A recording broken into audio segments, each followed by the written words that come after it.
Hello everyone, welcome back to the TJOmega channel for day 1146 of our daily content grind.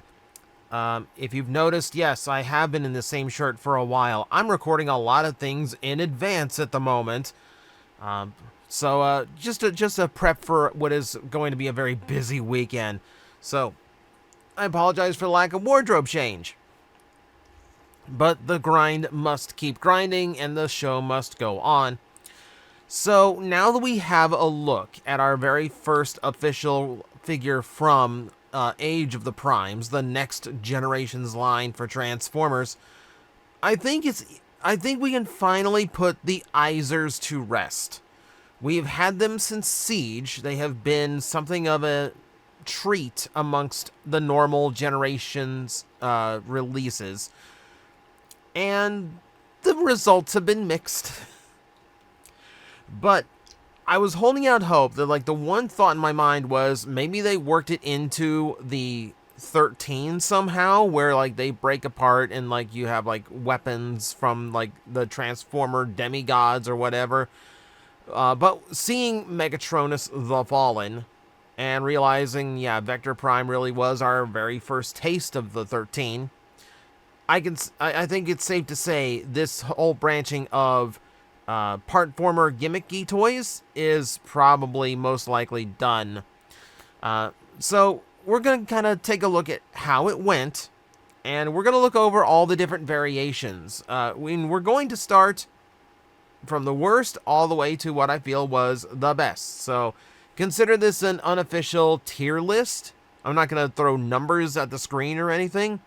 We're just going to talk about them in order of how I think they turned out, which means we have to start with the modulators. So on paper, this is a really cool idea. They were doing Micromasters for Siege and Earthrise, so in order to give them more playability and more to do, you take those little mini bases they had in G1, and you give them full robot modes, and make them characters themselves. That's a great idea. That's a really great idea. So thus we have modulators, little micro bases for your Micromasters to kind of hang out on, that are equipped with a bunch of modular ramps. They have the same 5mm port system that all the Izers had, so you can mix and match and combine multiples of the same ones together to create even bigger bases. And all of this on paper sounds fine. On paper, this sounds like a really good idea for actually giving the Micromasters something to do. They weren't really working as individual toys, so yeah, this is a very necessary step. So you'll forgive me if I can never remember the names of these guys. I will admit, they're a little bit minor, so the names slip me from time to time.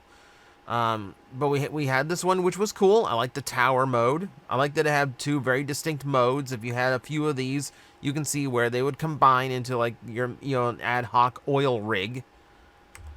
And then we had this one, which formed some kind of aircraft carrier thing, but it's got tank treads, and one is just a really long runway, and one is a fat and short runway, and they kind of look the same.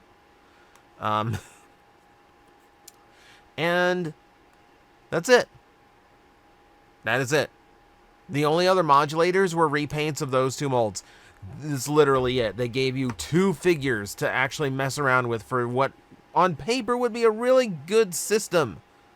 You know, this would potentially been really fun, and then they just kind of, like, they did one decent one, they farted out this one, and then they kind of just dropped the whole thing. The two don't even match color-wise, so you can't even, like, merge those two together smoothly. The only time you got that was when they had that 2-pack repaint with the shuttles, and that thing, like, that was actually a rare select sellout that is now really hard to get and kind of expensive, kind of ridiculous. That said, it's what these needed. They needed more molds, and they needed more molds in the same color so you could actually mix and match a little bit better. You know what they really needed? They needed Voyagers. We needed Voyager-sized ones that had tons of parts and tons of connectivity that would really give the Micromasters a lot of running space, because this barely fit them. Just barely fit them. So yeah, underdeveloped, underutilized, could have been great. The next one we need to look at, and this hurts me, number 4 on the list would be the Armorizers. Now, if I'm judging by just the toys themselves, I might say this is much higher up. This actually might even run the risk of being my number 1. I'm more or less judging these based on how well they worked as the intended gimmick of parts coming off and recombining onto other figures as weapons, armor, etc. Their combinability, for like how well does it work as a build system within itself. Armorizers are really cool. I really like the variety we got out of some of the retools. I love the asymmetrical look, and yeah, the rock armor exterior on a lot of these. Very, very nice. They actually make for really, really cool figures and very unique looking Transformers. This is also one of those where there was no part forming necessary. While they could separate into individual parts and you could use those parts to armor up your characters, they could transform just like a normal Transformer, which is a great addition. That's a lot of engineering. Kudos to Takara. I also like that the Scout class characters like Boulder Crash here actually had a way of integrating with the larger figures too. Yes, it's just a motorcycle with a blade sticking out, but at least it does have some kind of sword mode. You know, so they actually did kind of work it in, which was better than their previous attempts at Scout class versions of the gimmick formers. We'll get to that in a bit. I wish, again, there was more than just one of these molds. I also wish we got more shards. I would have taken shard in at least 2 other color schemes. Give me like an Arctic kind of color that look like they're made of ice, or that like the purple color scheme, like they were, like she was made of dark energon. That would have been cool too. But yeah, again, this one actually did have a lot of these Armorizers actually had retools, so we actually did get a fair number of them, which is nice. I could have used more. What keeps them so low on the list, however, is their functionality as Izers, because yes, they could come apart and you could come up with things to use them for. They were so much more limited than the ones that came before. Frankly, I would disassemble one, look at the parts and go like, okay, I can add some rocks to the sides of other cars, or stick rock on the side of their leg. I don't know what I'm supposed to do here. Like, the gimmick of itself, like the build gimmick itself, was not fun. To the point where I kind of wish they didn't even bother, because I felt like that's engineering that could have gone into making the transformations a little bit cleaner, making them a little bit more dynamic as toys. I think overall, like, the whole Armorizer part of this, the parts that came off that others could use, was almost to its detriment. It just wasn't as fun as the figures were on their own. So that's why it ranks low on the list. I love the individual toys as normal Transformers, but we're gauging them based on being the Izer gimmick. And in that, they come up very, very short, unfortunately. This is a shame that this seems to be the one we're going to go out on. The most obvious one to do, Junkions. Okay, kind of a stroke of brilliance, not only to expand what a Junkion can be outside of just motorcycles and one Jeep, but also just taking that inspiration from the whole reason why Junkions are very difficult to beat. You knock one down, he falls into parts, well, he just kind of puts himself back together and just keeps going. That's an Izer gimmick. You know, that works. So to actually use Junkions for it is kind of brilliant. The only reason why it's kind of middle of the list here is because I don't think the individual molds were all that great. You know, like, oh, why am I blanking on his name now? The one in front of you right now, I never really liked this toy. There's weird clearance issues, weird things with, like, the elbows on mine were always, like, terrible. armor parts could be utilized well enough, and what I liked about them is that they could be cobbled together because, you know, we had so many Junkions, they were all kind of in the same brown, red, orange kind of shades. So cobbling them together looked correct and made sense. Unless you're axle grease, which they made in completely different colors for some reason that kind of screwed over the whole gimmick. Yeah, don't do that. That was a mistake. Yeah. Crash Bar was neat, though. I mean, it's a junkie on motorcycles, so, we didn't really, like, push the boundaries on this one, but he makes for a neat figure. You know, you can, like, cobble together parts to make a sidecar for him out of the other Junkions. This one does come across better. This one actually does, like, work a little bit better as an individual figure. Probably my favorite of the Junkions they did. Combining wise, like, as I said, amongst themselves, at least the ones that were the right color, that actually worked pretty well. As far as, like, onto other figures, mileage may vary. There are some people who got very creative to come up with the armor and everything for them. That all worked out fine. So this one is not as, like, limited as the Armorizers, and I think the play pattern amongst themselves works really well. I will give them credit for actually trying to expand the other way. You actually had the first Voyager Izer, and in fact, the only Voyager Izer. Trashmaster is a toy. He is a toy. And that's probably all I can really say about him. He's not a thrilling figure. He is very simplistic and basic. And while he can come apart, just like the deluxe ones, he doesn't come apart in enough small pieces to really work well with the smaller Junkions. So he's just kind of an enigma. You know, he is a transformer on his own island. You know, he's just like, he wants to play. He wants to play, but he's too big to play with any of the kids. So this is just a case of, like, it's a good idea on paper. It's nice that they tried it. He really needed to break down a lot more than he did. There's just not a lot you can end up doing with him. As a result, it's an ambitious piece. And of course, nice to get a Junkion trash truck in there that is not Weird Al Yankovic.